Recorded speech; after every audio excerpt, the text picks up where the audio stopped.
Budget कार्यान्वयन गर्न भन्दा पनि जनता रिझाउन ल्याएको हो कि भन्ने निजी क्षेत्रको आशंका। बजेट कार्यान्वयनका लागि समय सीमा नै तोक्नुपर्ने भनाइ। चालु वर्षको तुलनामा खेलकुदको बजेटमा 38 करोड रुपैयाँको वृद्धि। बजेट सकारात्मक भए पनि खेलाडीहरू विदेश पलायन हुनबाट रोक्ने कुनै योजना नआएको टिप्पणी। र शेयर बजारमा आज पनि गिरावट। लगातारको वृद्धिसँगै दैनिक नयाँ रेकर्ड कायम हुँदै आएका कारोबार रकम समेत घटेर 8.5 अर्बमा सीमित।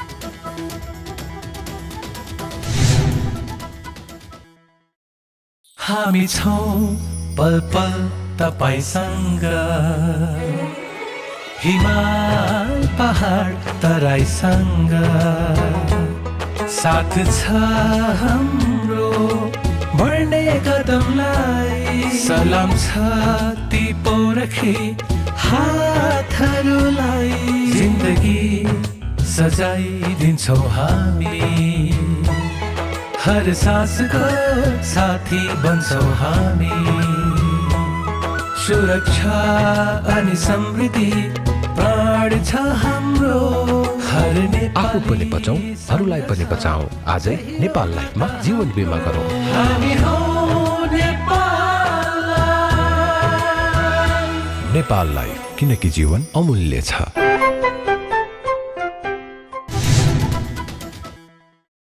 नमस्कार, कारोबार समाचारमा स्वागत छ। अब समाचार विस्तारमा।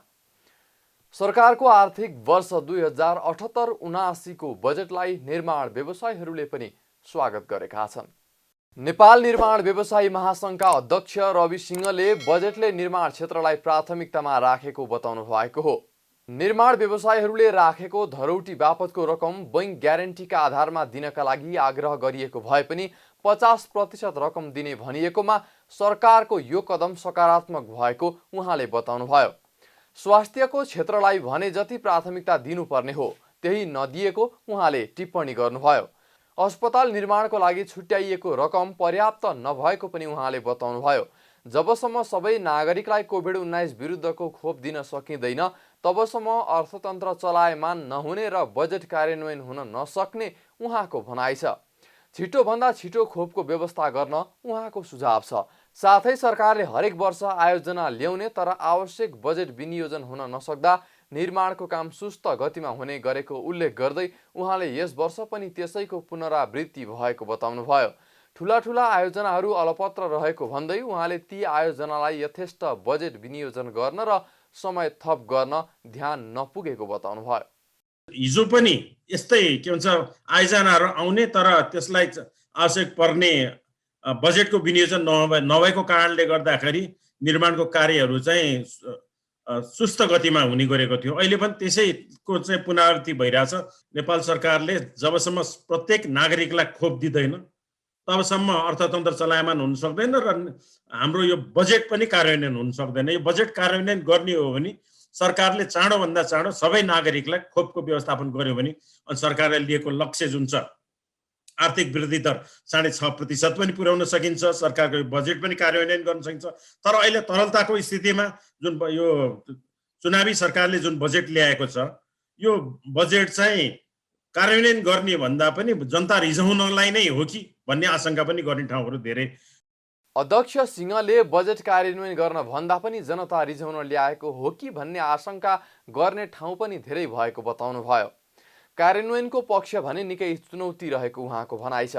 यता निर्यात व्यवसायी महासंघका महासचिव अमृत खड्काले पनि बजेट निर्यात क्षेत्रका लागि सकारात्मक रहेको बताउनुभयो। उत्पादनमूलक उद्योगहरूले निर्यात गर्दा आयकर दर घटाउनु स्वागत योग्य भएको उहाँले बताउनुभयो।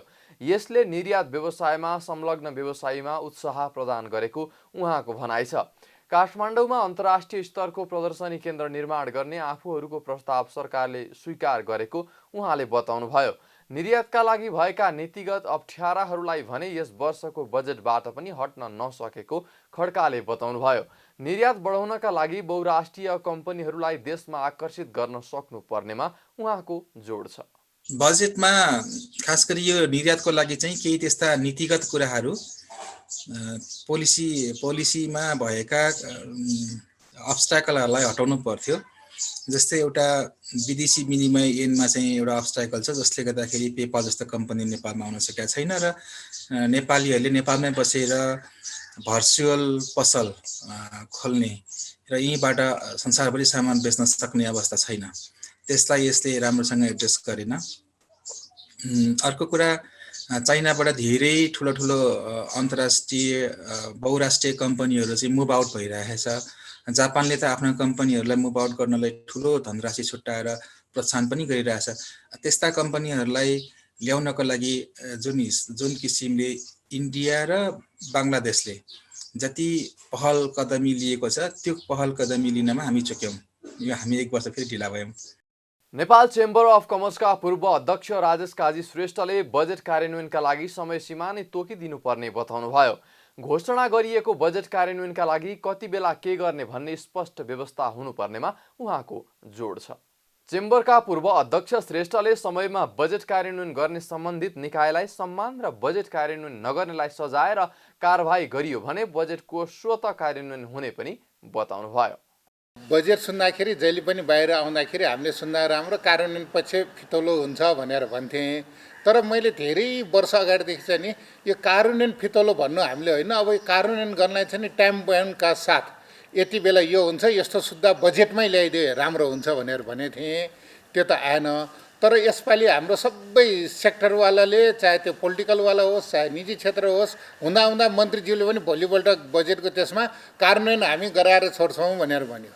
बरु यसपालि बजेटमै जस्तो एउटा टाइम बाउन्डका साथ र समय सापेक्ष राखेर यति बेला यो गर्ने यति बेला यो गर्ने र साथै जुन बजेटमा यहाँ त सबै हाम्रो त अवार्ड दिने सम्मान गर्ने छ नि, चाहे त्यो कर्मचारीदेखि लिएर सबै निकायहरूलाई चाहे त्यो व्यवसायहरूलाई सबैलाई छ। बरु त्यो जसले कार्यान्वयन गरेछ जसले बजेट टाइममा सबै त्यो बजेट अनुसारको टाइम गरेछ उनीहरूलाई अवार्ड र सम्मान गरौँ, सबैको आफ्नो आफ्नो दिनहरू पारेर। यदि त्यो गरेन भने त्यसलाई चाहिँ नि दण्ड सजाय कारबाही गर्ने पनि राखिदियो भने त त्यो कार्यान्वयन त स्वत भइहाल्छ नि। चलचित्र निर्माता सङ्घका अध्यक्ष आकाश अधिकारीले चलचित्र क्षेत्रका महत्त्वपूर्ण कुराहरू बजेटमा समेटिएको बताउनु भएको छ। सङ्घका अध्यक्ष आकाश अधिकारीले सरकारले बजेट सार्वजनिक गर्दै कोरोनाका कारण जारी निषेधाज्ञा अवधिभर चलचित्र क्षेत्रलाई विद्युत डिमान्ड शुल्क छुट दिने सकारात्मक भएको बताउनु भएको हो। गत वर्ष मौद्रिक नीतिले चलचित्र क्षेत्रलाई समेटिएको भए पनि सरकारले नसमेट्दा कुनै किसिमको फाइदा लिन नसकिएको भन्दै उहाँले यसपालि सम्बोधन भएका कुराहरूको कार्यान्वयन हुनुपर्ने बताउनुभयो। सरकारले बजेटमा चलचित्र क्षेत्रलाई विद्युत डिमान्ड शुल्क छुट दिने बाहेक चलचित्र घरहरूको आर्थिक वर्ष 2077-78 को कर योग्य आयमा 1% मात्र कर लिने, चलचित्र सामग्री वा यन्त्रमा भन्सार छुट, नवीकरण दस्तुर मिनाहाको व्यवस्था पनि गरेको छ।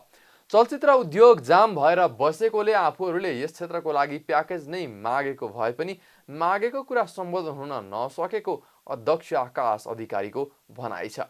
लकडाउन अवधिको चलचित्र कर्मीहरूको ऋणको ब्याज मिनाहा गर्ने आफूहरूको प्रस्ताव सरकारले पूरा गर्नुपर्नेमा अझै पनि उहाँको जोड छ। सिङ्गो फिल्म इन्डस्ट्री इन्टरटेनमेन्ट इन्डस्ट्री जाम भएर बसेको छ। निर्माण प्रदर्शन दुवै पक्ष कलाकर्मी स्रष्टा सर्जक सबैको चाहिँ स्थिति खराब छ भने हामीले केही प्याकेज मागेका छौँ, त्यो कुरामा चाहिँ कतै पनि सम्बोधन भएन होइन। हामीले चाहिँ नि कस्ता खालका प्याकेज मागेका थियौँ भन्दाखेरि कतिका लोन छन्, चलचित्र कर्मीहरूको के छ भन्दाखेरि सिनेमा निर्माणको लागि लोन दिन्थेन, त्यो नदिएका कारणले चाहिँ कतिले चाहिँ नि व्यवसायी लोन भनेर लिएर पनि सिनेमा निर्माण गरेका छन्। यस्ता चलचित्र कर्मीलाई चलचित्र विकास बोर्ड छ जुन नेपाल सरकारको निकाय, चलचित्र विकास बोर्डले भेरिफाई गरोस् यी चलचित्र कर्मी हुन् भनेर यस्ता व्यक्तिको चाहिँ लोन मिना होस्। कम से कम लोनको चाहिँ नि इन्ट्रेस्ट जुन छ ब्याज जुन छ त्यो ब्याज कम्तीमा लकडाउन अवधिभरिकोलाई चाहिँ मिना होस् भन्ने हाम्रो माग थियो। सरकारले काभ्रेमा अत्याधुनिक इन्डोर स्टुडियो निर्माणका लागि समेत रकम विनियोजन समेत गरेको छ, तर सातै प्रदेशमा फिल्म सिटी बनाउन सम्भव नभएको उहाँको टिप्पणी छ। बरु चलचित्र छायाङ्कनमा जाँदा व्यवस्थापकीय पक्ष राम्रो बनाउन सके मात्रै पनि धेरै राम्रो हुने उहाँको भनाइ छ। कोरोना भाइरसको महामारीका बीच सरकारले अध्यादेशबाट आगामी 2078-79 का लागि जारी गरेको बजेटमा खेल क्षेत्रतर्फ सामान्य वृद्धि भएको छ। कुल 16 खर्ब 47 अर्ब 57 करोड रुपैयाँको बजेट सार्वजनिक गर्दा खेलकुद क्षेत्रमा 2 अर्ब 74 करोड रुपैयाँ बजेट विनियोजन भएको छ। अघिल्लो वर्षको तुलनामा खेलकुदको बजेटमा 38 करोड रुपैयाँ वृद्धि हुँदा बजेटले विशेष गरी पूर्वाधार निर्माणमा जोड दिएको छ। कोरोना महामारीले थलिएको स्वास्थ्य क्षेत्रलाई बजेट केन्द्रित भएको अवस्थामा पनि खेलकुद क्षेत्रमा बजेट सामान्य वृद्धि भएको छ। खेलकुद क्षेत्रलाई सरकारले सकारात्मक तरिकाले हेरिरहेको छ। अर्थमन्त्री विष्णु प्रसाद पौडेलले जारी गरेको बजेटले विशेष गरी पूर्वाधार निर्माणका लागि जोड दिएको छ। समुदाय स्तरदेखि नै खेलकुदको विकास र विस्तार गरी शारीरिक र मानसिक रूपमा स्वस्थ, सक्षम र अनुशासित नागरिक तयार गर्दै अन्तर्राष्ट्रिय जगतमा राष्ट्रको सम्मान अभिवृद्धि गर्न खेलकुद पूर्वाधार विकास, खेलकुद प्रतियोगिता आयोजना, खेलकुद प्रशिक्षण सञ्चालन तथा प्रतिभावान खेलाडीलाई प्रोत्साहन प्रदान गर्ने व्यवस्था मिलाएको छु। झापाको दमकमा अन्तर्राष्ट्रिय स्तरको मदन भण्डारी रङ्गशाला 2 वर्षभित्र सञ्चालनमा ल्याउने गरी निर्माण प्रारम्भ गरिनेछ। मोरङको वैद्यनाथपुर, काठमाडौँको मूलपानी, रूपन्देहीको भैरवा, दाङको लमही, बाँकीको नेपालगञ्ज र कञ्चनपुरको महेन्द्रनगरमा क्रिकेट मैदान निर्माण सम्पन्न गर्न आवश्यक रकम विनियोजन गरेको छु। आगामी वर्ष पोखरा रङ्गशाला निर्माण सम्पन्न गरिनेछ। सक्रिय खेल जीवनबाट निवृत्त खेलाडीलाई व्यवसाय सञ्चालन गर्न सहुलियत दरको कर्जा उपलब्ध गराउने व्यवस्था मिलाएको छु।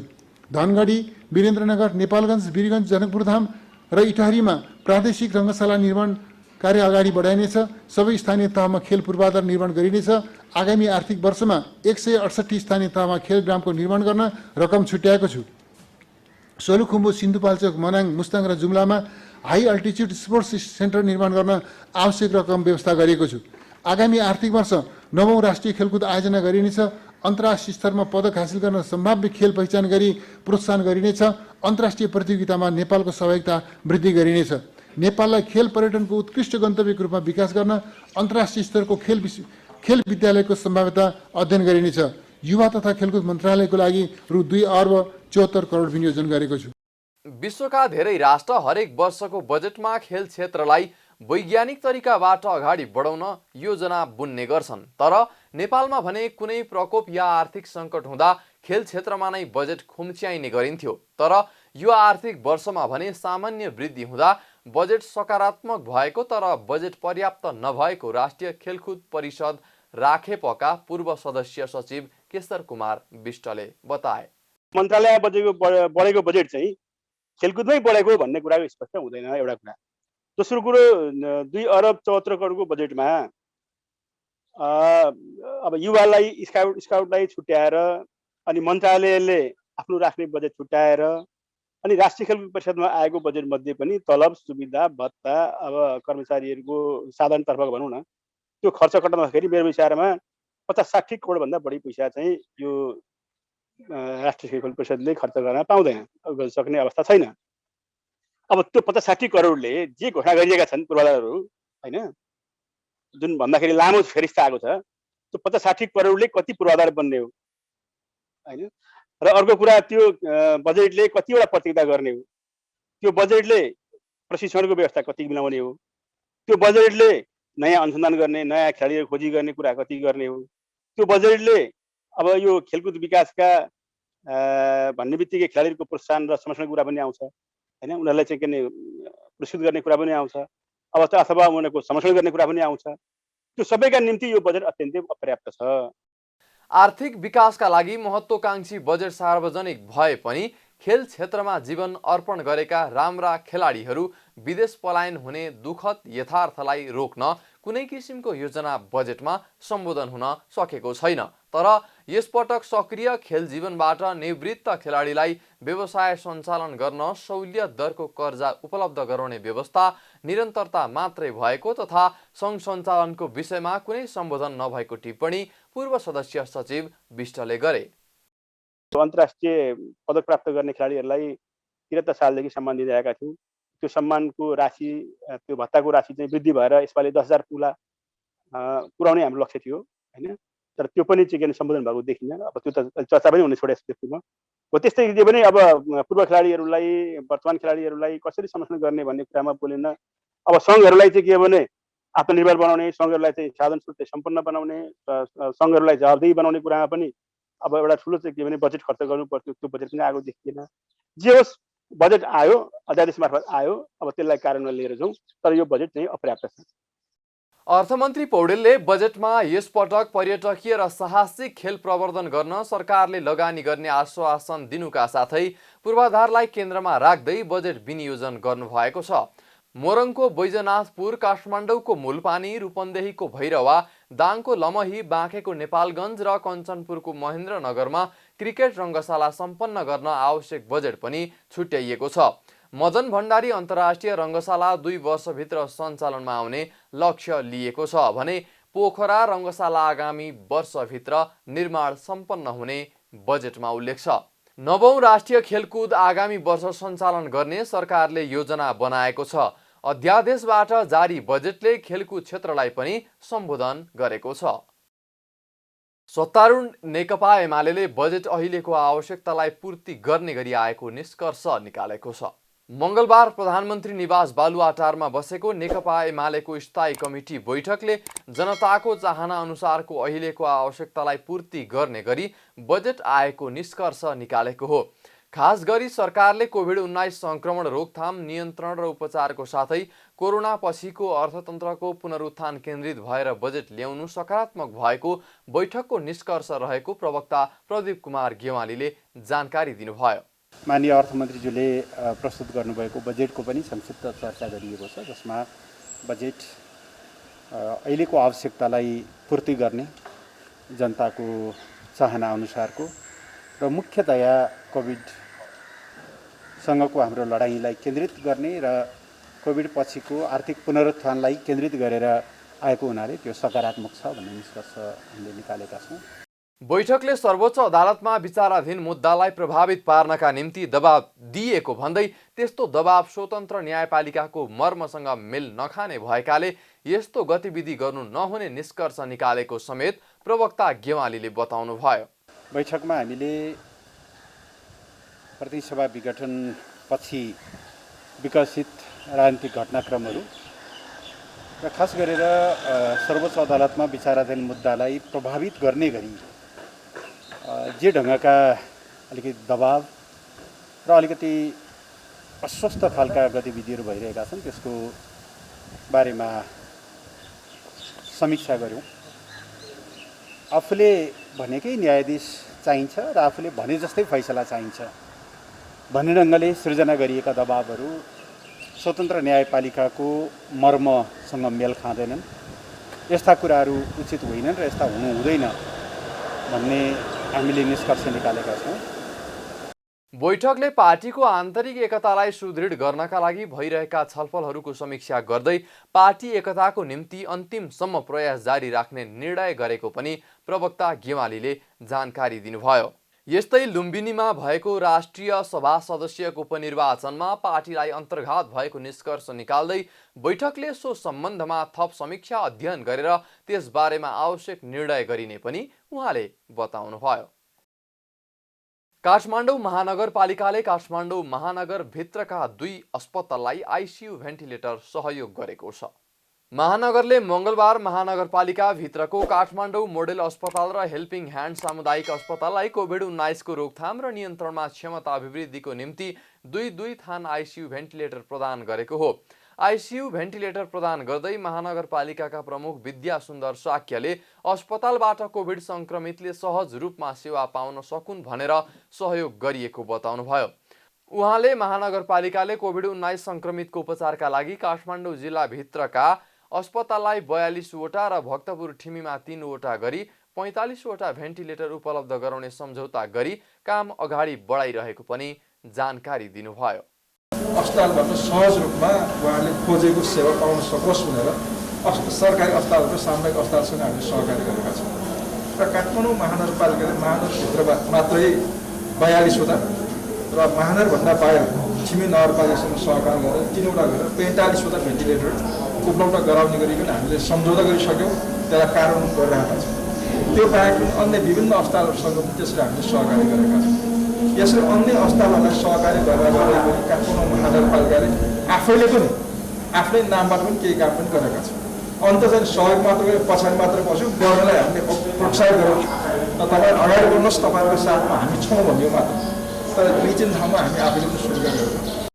काठमाडौँ महानगरपालिकाले विभिन्न ठाउँका आइसोलेसन सेन्टरहरूलाई पनि सहयोग प्रदान गर्दै आएको उहाँले बताउनुभयो।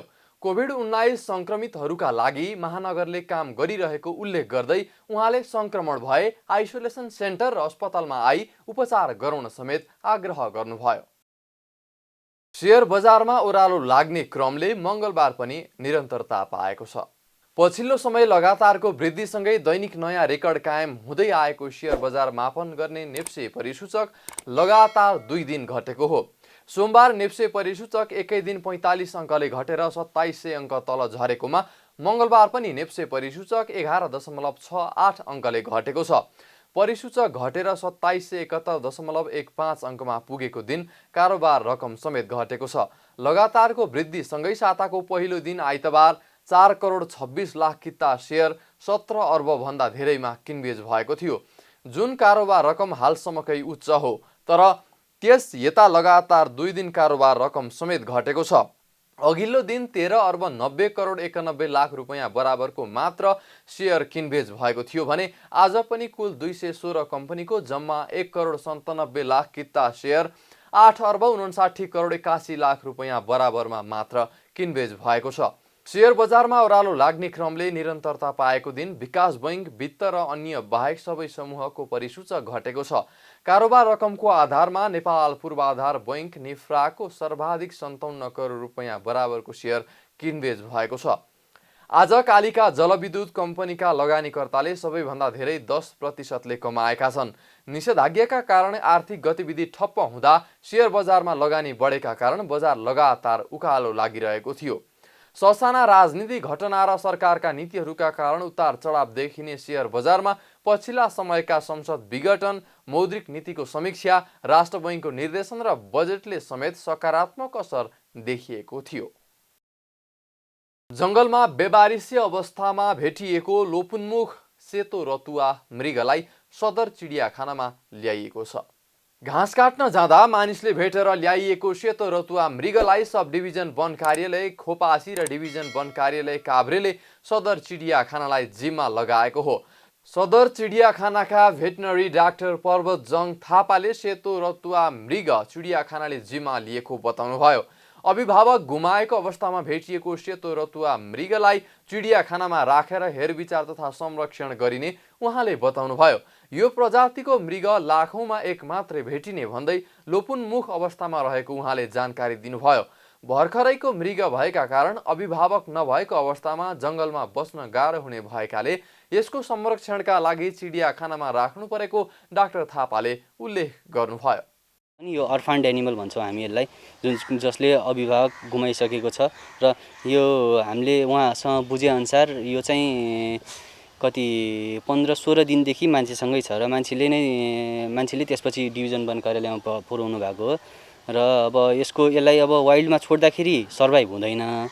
उहाँहरूले पनि त्यहाँ जुन अब व्यवस्थापन अब जसरी अब यो सानो अर्फान्ड एनिमललाई व्यवस्थापन गर्न सक्ने क्षमता र ठाउँ नभएका कारणले गर्दाखेरि त्यहाँ यहाँ ल्याएर राखिदिनु भएको र यसको व्यवस्थामा यसको खानपान हेरचाहको लागि चाहिँ यहाँ ल्याएर राखिदिनु भएको हो। भेटनेरियन डाक्टर थापाले आफूहरूले काठमाडौँ उपत्यका र काठमाडौँ बाहिरका पनि अप्ठ्यारोमा परेको अवस्थामा भेटिएका जनावरहरूलाई उद्धार गरी संरक्षण गर्ने गरेको बताउनुभयो। कारोबार समाचारमा अब सुनचाँदी र विदेशी विनिमय दर सम्बन्धी जानकारी।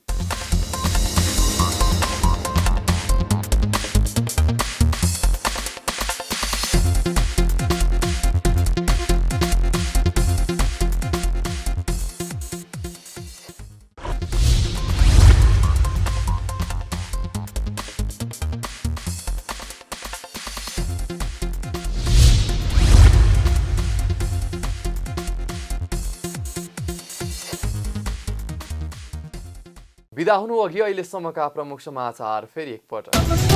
बजेट कार्यान्वयन गर्न भन्दा पनि जनता रिझाउन ल्याएको हो कि भन्ने निजी क्षेत्रको आशंका, बजेट कार्यान्वयनका लागि समय सीमा नै तोक्नुपर्ने भनाइ। चालु वर्षको तुलनामा खेलकुदको बजेटमा 38 करोड रुपैयाँको वृद्धि, बजेट सकारात्मक भए पनि खेलाडीहरू विदेश पलायन हुनबाट रोक्ने कुनै योजना नआएको टिप्पणी।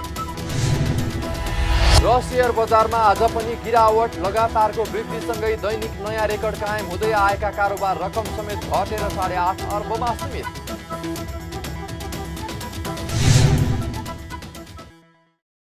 कारोबार समाचार सकियो। हामीलाई बिदा दिनुहोस्। नमस्कार।